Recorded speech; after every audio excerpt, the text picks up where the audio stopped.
Да коли девица Марцинкевичева остается на свободе, да то ли не перестанет она разжигать всеми усилиями пламень самой жестокой и непримиримой вражды. Такой характарыстыкай расійскія акупанты ўзнагародзілі Камілу Марцінкевіч, дачку класіка Вінцэнта Дуніна Марцінкевіча. 25-гадовую дзяўчыну саслалі ў Салікамск, да чорта на кулічкі. А па Менску яшчэ доўга хадзіла легенда, як Каміла абліла мачой менскага паліцэйскага начальніка. Апусціла, як бы зараз сказалі. А з вами Васіль Калач у відэапраекце «Беларусь 1863». Сёння пра адважных жанчын студзеньскага паўстання. У чым была іх роля і місія? Як жанчыны дурылі галаву расійскім следчым? Як перавозілі зброю і порах? Урэшце, як на сваю карысць выкарыстоўвалі стэрэатыпы пра слабы пол? Пра ўсё пагаворым.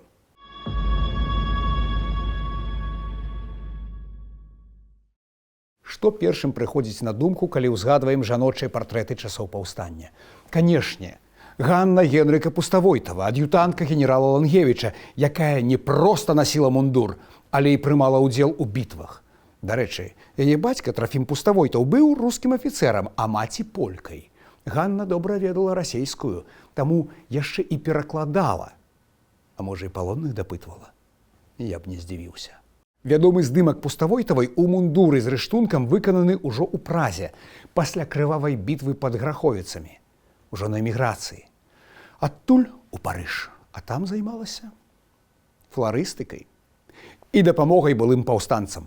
Удзельнічала ў франка-прускай вайне. Дарэчы, як і Марыя Антаньетта Лікс, пра яе я казаў у серыі пра замежных легіянераў паўстання. Вобразы Ганны Пуставойтавай ці, напрыклад, Марыі Пятровічавай, якая загінула са зброяй у руках, ламалі стэрэатыпы сярэдзіны 19 стагоддзя. Жанчына-маці, жанчына-жонка, ну, можа, монахіня яшчэ. А вайна – справа мужчынская, праўда ж? Расіяне толькі так і думалі. І таму акурат жанчыны сталі неверагоднай знаходкай для падпольнага ўраду. Чаму? А зараз патлумачу.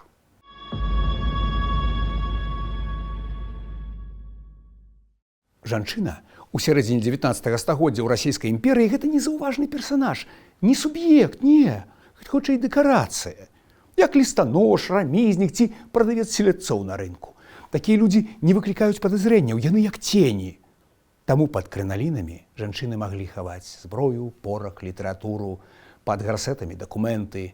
Пасланні маглі пісаць нават на ніжняй белізне, прычым невідочным атрамантам, які праяўляўся, калі пройдзешся прасам па тканіне.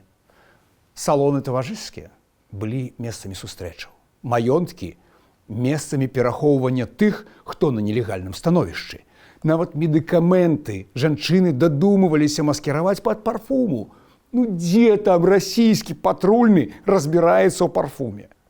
А калі едзеш з пункту А ў пункт Б, па заданні. Калі ўсе дарогі абсаджаныя маскалямі, то жанчына мае куды больш шансаў прайсці любы кантроль. Куда едем? На воды. А это что? Револьвер? Да-да, мне муж дал. Тут же мятежники вокруг, бандиты. А вы умеете им пользоваться? Нет, конечно, но если будут насильничать, я непременно застрелюсь. Попробую. Езжайте, дурная баба. Дурная баба. Вось маска, якую трэба было насіць, каб быць эфектыўнай. А на допытах заўжды можна сказаць: «А я жанчына, а я не суюся ў справы мужчын. Нічога і нікога не ведаю». Або учыніць скандал, гістэрыку, сімуляваць страту прытомнасці. Да пары яна ўсё працавала. Маскалі не маглі паверыць, што жанчыны пры справе. Тую самую Камілу Марцінкевіч не дарма ж скіравалі ў дом вар'ятаў, а толькі пасля ў турму і ў Сібір, бо нармальная женшчына не можа займацца агітацыяй падпольным. А ўжо пазней наіўнасць у маскалёў змянілася на пякучую ненавісць. Шляхцянак, а гэта ж саслоўнае грамадства, упершыню ў гісторыі пачалі абшукваць, распранаць. Маскалі пераказвалі легенды пра прастытутак, якія рэжуць афіцэраў як свінняў, бо працуюць на падпольны апарат бяспекі. Пра яго ў нас была серыя. А яшчэ яны выманіваюць інфармацыю з дапамогай кантраляванага флірту. На мове сучаснай выведкі салодкая пастка ці мядовая пастка. Ну і, канешне, тыя жанчыны купляюць у салдацікаў і афіцэраў зброю ці чыстыя бланкі для дакументаў. І калі раней максімальнае пакаранне для жанчыны – гэта штраф 10-15 рублёў за жалобную вопратку, то тут пачалі ўжо сажаць, дапытваць з ужываннем фізічнай сілы, прыніжаць. Жанчын на той час нельга было караць смерцю па законе, таму выводзілі з камеры ды імітавалі павешанне, напрыклад. Вось у 10-м павільёне варшаўскай цытадэлі. Адзін, другі, трэці раз, каб зламаць. Або прымушалі глядзець на пакуты блізкіх. Вось вядомая выява. Губернатар Мураўёў прымушае цяжарную жонку Серакоўскага глядзець на павешанне мужа. Шлюбны пярсцёнак Серакоўскага археолагі знойдуць на замкавай гары ў Вільні ў 2019 годзе. І гэта сведчанне тых падзеяў. Апалонію Серакоўскую, цяжарную, выслалі ў Сібір. Яна нарадзіла, а дзіця памерла. Гісторыя захавала фразу Мураўёва, калі яго прасілі замяніць пакаранне, бо дзіцёнак памрэ ў дарозе. А той адказаў: Тем лучше.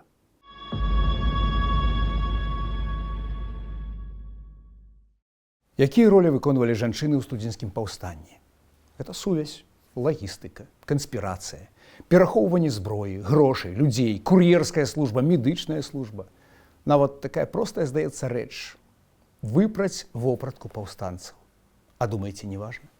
Важна. У лесе чалавек жыве ў экстрэмальных умовах, спіць на зямлі, яго грызуць блохі і вошы, а тут табе прывозяць чыстыя кашулі на ўвесь атрад. Матывуе? Думаю, так. Жанчыны вялі перамовы, калі трэба было выкупіць кагосьці з паўстанцаў. А маскалі, як мы ведаем, хцівыя на хабар. Жанчыны памагалі ва ўцёках, прычым не толькі на тэрыторыі Расіі, але і ў Аўстрыі, бо там паўстанцаў, якія пераходзілі мяжу і складалі зброю, змяшчалі ў лагеры для інтэрнаваных. Ну і адтуль таксама трэба было даставаць людзей.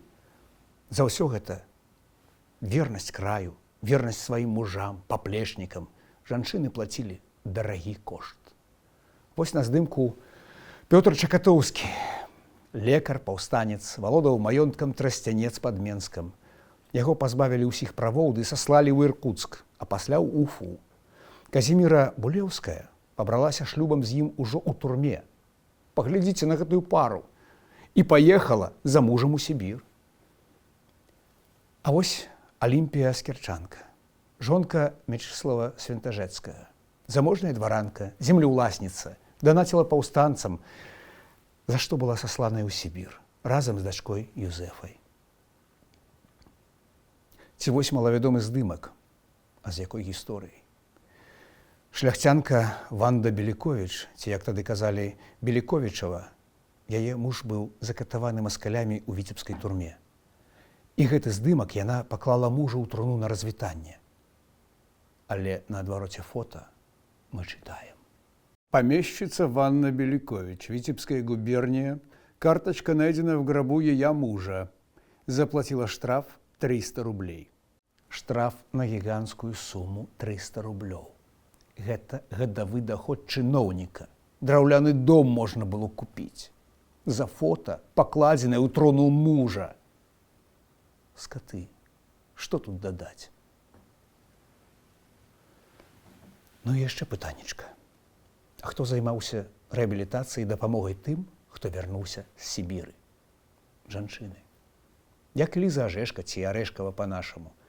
Уявіце, у 1880-х, праз 20 год пасля паўстання, калі ўсе ўжо забыліся на тыя падзеі, акурат у яе знаходзілі прытулак тыя, хто вяртаўся з нялюдскага краю, не маючы даху над галавой. Важна гэта, як думаеце? Напішыце ў каментарах.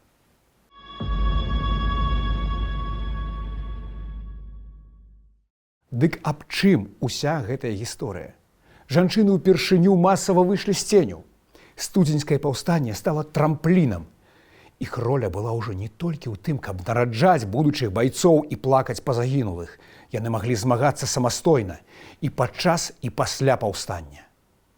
А калі будзеце раптам у Варшаве, на старых могілках Павонскі, пашукайце там ад левага боку ў куце магілу Дмахоўскіх, Войцеха і Марыі. Гэта і ёсць тая самая Марыська Чарнабровая, нарачоная Кастуся Каліноўскага. Маскалі рэпрэсавалі ўсю яе сям'ю, звычайная справа. Вярнуцца ў Вільню было забаронена. Таму праз 10 год ссылкі ў Табольску Марыся прыехала ў Варшаву, дзе і выйшла ўрэшце замуж за былога паўстанца Войцэха Дмахоўскага. Вернасць краю і вернасць справе – гэта моцны бок нашых жанчынаў. А вы як думаеце? Пішыце ў каментарах. А на гэтым мы развітваемся. Да сустрэчы. Гонар і годнасць!